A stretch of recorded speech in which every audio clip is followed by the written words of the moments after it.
महाराष्ट्राचे उपमुख्यमंत्री एकनाथ भाऊ शिंदे यांचा बच्चूभाऊ कडू यांना फोन। हॅलो सर बोला बोला। हा बच्चे भाऊ, बच्चे भाऊ, जय महाराष्ट्र। जय जवान जय किसान।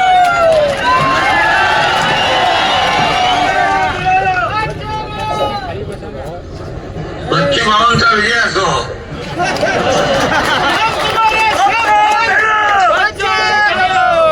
अरे बच्चे भाऊने आंदोलन केलं कर्जमाफीचं, म्हणून आम्ही मुख्यमंत्री महोदय, मी अजितदादा होते त्यावेळेस आम्ही बैठक घेतली आणि एक कमिटी केली आणि 30 जून पर्यंत अहवाल आणण्याचा निर्णय घेतला। पण या बजेटमध्ये कर्जमाफीचा निर्णय घेतला तो बच्चू भाऊने आंदोलन शेतकऱ्यांसाठी केलं, म्हणून आम्ही तात्काळ जी घोषणा आम्ही केली होती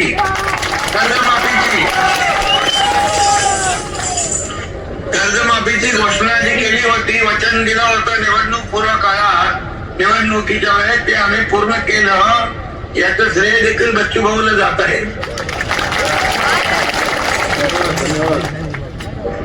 आणि बाकी आरोग्य, उद्योग, पाणी पुरवठा, आरोग्य मंत्री पण तिकडे गेले, उद्योग मंत्री पण तुमच्याकडे आहे आणि पाणी पुरवठ्याचे गुलाबराव पाटील आणि काही विषय जे रोजगार हमी योजनेचे आहे ते देखील आपले मंत्री सोडवतील।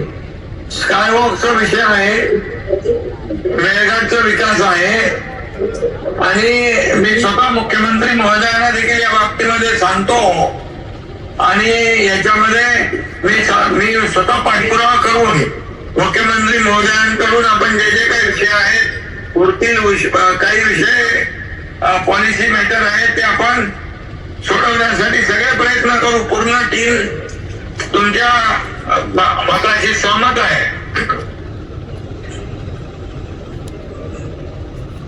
मला वाटतं सिडको पण आपल्याकडे आहे, चिखलदराचा सिडकोचा आणि काय वाजता हाय जर आपल्या काम मी करतो माझ्याकडे अधिवेशन झाल्यानंतर लगेच बैठक घेतली पाहिजे, कारण सगळे लोक पायी आलो, 250 किलोमीटर आम्ही पायी चालत आलो। आमचा तुमच्यावर विश्वास आहे। कर्जमाफीची तुमची भूमिका या शेतकऱ्याच्या डोळ्यातली आसू पुसण्याची होती, पण आता मेळघाटचे पण आसू तुम्हाला पुसावं लागेल। अशी तुम्ही मराठी सगळ्यांना एकदा हमी दिली तर अधिक त्यांना थोडा। बिलकुल बघा, सरकार आहे, तुमचं सरकार आहे, शेतकऱ्याचं आहे, सर्वसामान्यांचा आहे। त्यामुळे मेळघाटचा विकास, जो मेळघाटला मी आरोग्य मंत्री होतो तेव्हा गेलो होतो आणि मला तिकडची जाणीव आहे त्या भागाचा विकास आपल्याला करण्याची आवश्यकता आहे। आणि एक आपण हे अधिवेशन संपलं की मुख्यमंत्र्यांच्या सोबत एक बैठक लावून टाकू आणि बाकी ज्या ज्या मंत्र्यांकडे विषय आहेत त्या मंत्र्यांकडून सोडून घेऊ। धन्यवाद।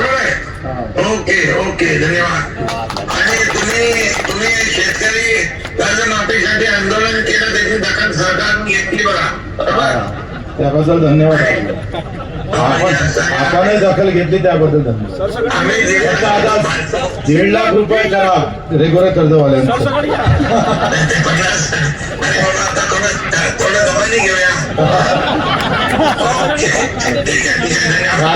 कायद्याचा पण विषय होता, पण पुढच्या बैठकीत घेऊ ते। पुढच्या बैठकीत घेऊ आपण। ओके,